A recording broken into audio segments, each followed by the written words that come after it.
سرزمین پیلی بھیت میں بہت پیلے چاول کھائے جا رہے ہیں، اسی وجہ سے یہ پروگرام رکھا گیا ہے، حضرت کو بلایا گیا ہے۔ حضرت آج بریانی کا مرتبہ، بریانی کی شان آپ کو بتا دیں گے، بریانی کی شان کیا ہوا کرتی ہے، بریانی کا مرتبہ کیا ہوا کرتا ہے۔ آئیے حضرات، اس شعر کے بعد حضرت کو آپ کے حوالے کرتا ہوں کہ نکل کر دیکھ سے سامنے جب آتی ہے بریانی، نکل کر دیکھ سے سامنے جب آتی ہے بریانی، حقیقت میں دل کو بہت بھاتی ہے بریانی۔ اور یہ ایک اور شعر آپ کے حوالے کرتا ہوں کہ ہو دسترخوان پر چٹنی سلاد اور برف کا پانی، ہو دسترخوان پر چٹنی سلاد اور برف کا پانی، گلے سے جلد ان کے ساتھ اتر جاتی ہے بریانی۔ لیجیے حضرت مائک پر۔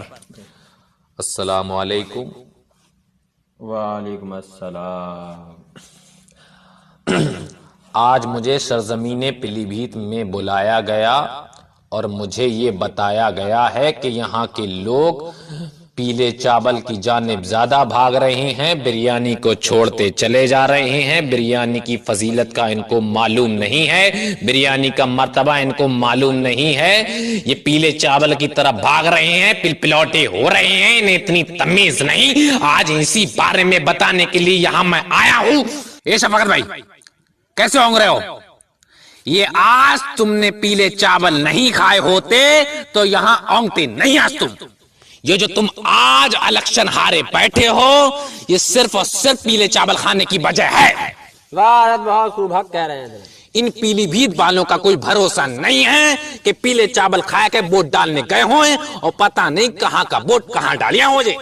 آپ نے کئی طریقے کی بریانی سنی ہوگی، جیسے مسالے والی بریانی اور براؤن بریانی، کئی طریقے کی بریانی ہوتی ہے۔ حیدرآبادی آپ نے سنی ہوگی، مراد آبادی آپ نے سنی ہوگی، اس کے چوچے بھی آپ نے سنی ہوگی، بدائیوں بھی آپ نے سنی ہوگی، ریچھا والی بریانی آپ نے سنی ہوگی، بہربی کی جیلانی کی بریانی آپ نے سنی ہوگی، پیلی بھیتی آپ نے سنی ہوگی، ستار گنج بھی آپ نے سنی ہوگی۔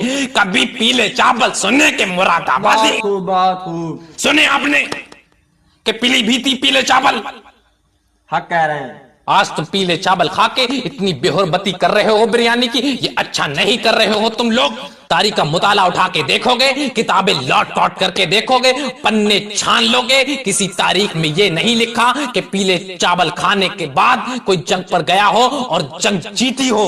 پیلے چاول کھانے والوں کی بس کی بات نہ تھی کہ 20-20 کلو کی تلواریں اٹھاتے اور 80-80 کلو کے بھالے اٹھاتے، جیسے کہ آج تم میرے سامنے بیٹھے ہوئے ہو، پیلے چاول کھا کے پلندے ہو گئے ہو، دل سے پوپلے ہو گئے ہو، دماغ سے کھوکھلے ہو گئے ہو۔ تمہاری بس کی بات یہ نہیں ہے پیلے چاول کھا کے کہ آج تم ایک چھوٹی سی چھری بھی اٹھا لو۔ بہت خوب حق کہہ رہے ہیں حضرت۔ اتنے کھوکھلے ہو گئے ہو تم، اتنی آواز نہیں آ رہی ہے کہ ہلکا سا بابا بول دے، اتنے کھوکھلے ہو گئے اندر سے۔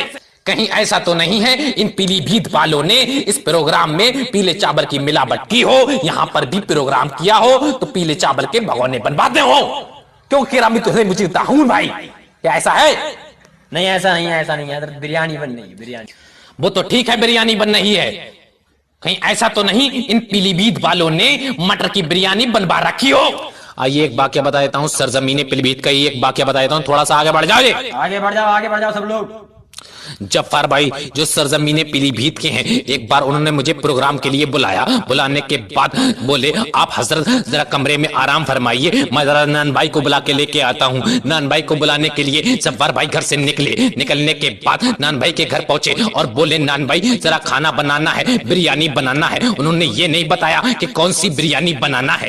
جفار بھائی یہ کہہ کے وہاں سے چلے آئے، آنے کے بعد محلے میں دعوتیں بانٹ دی، رشتہ داری میں دعوتیں بانٹنے لگے، پورے گاؤں میں دعوتیں بانٹ دی۔ لوگ بے صبری سے انتظار کر رہے تھے، کوئی ہینگ بٹی کھا کے بیٹھا ہوا تھا، کوئی جنجیرے کا انتظام کر کے بیٹھا ہوا تھا، کوئی کھیت پہ محنت کر رہا تھا، سوچ رہا تھا آج تو گھٹی ٹیک دوں گا، آج جفار بھائی کی یہاں بریانی کھا کے مزہ لوں گا، پورا لطف اٹھاؤں گا، آج بوٹی نوچ دوں گا۔ ادھر نان بھائی اپنا کرچلا لے کر نکل پڑا، نکلنے کے بعد سوچ رہا ہے آج ایسی بریانی بنا دوں گا جفار بھائی کا بھی نام ہو جائے گا، میرا بھی کام ہو جائے گا۔ اور نکلنے کے بعد جب جفار بھائی کی یہاں پہنچا، کیا دیکھتا ہے؟ ایک طرف 2 بورے مٹر چھلی پڑی ہے، ایک طرف 1 کٹا آلو چھلے پڑے ہیں، ایک طرف سویابین سوکھ رہی ہے۔ نان بھائی نے جب یہ منظر دیکھا، اپنا کرچلا اٹھایا اور ایسے بھاگا جیسے ہرن شیر کو دیکھ کے بھاگتی ہے۔ بہت خوب حضرت، بہت خوب۔ جفار بھائی نے اسے بڑی مشکل سے پکڑا اور پکڑنے کے بعد میرے پاس لے کر آئے اور نان بھائی نے مجھے یہ سارا مسئلہ بتایا تو میں نے گوشت کے پیسے دیے، پھر جا کے کہیں بھگونا بنا ہے۔ تو ناک بچی ہیں ان پیلی بھیت والوں کی، یہ حالات ہیں ان پیلی بھیت والوں کے۔ واہ حضرت، بہت خوب بہت خوب۔ دیکھو میں تمہیں یہی سمجھانے آیا ہوں کہ یہ بریانی کے برابر پیلے چاول نہیں ہو سکتے، یہ اس کا مقابلہ نہیں کر سکتے۔ اگر تم کہیں بھی کسی شادی میں جاؤ گے، کسی پروگرام میں جاؤ گے تو بریانی ہی بریانی نظر آئے گی، پیلے چاول تم کو نظر نہیں آ سکتے۔ کہیں پہ تم رشتہ دیکھنے کے لیے جاؤ گے، وہاں پہ بریانی کی جگہ اگر پیلے چاول آپ کو نظر آ جائیں تو کیا رشتہ کر دو گے وہاں؟ نہیں کرا گا حضرت، کوئی نہیں کرا۔ اب میں اپنا موضوع یہیں پہ ختم کرتا ہوں۔ بریانی کے نام پہ ایک شعر سن لیجئے کہ پیلے چاولوں کو بریانی سمجھنا ہے تمہارے دماغ کا فیر، اور روز کھاؤ گے بریانی تو لگنے لگو گے شیر۔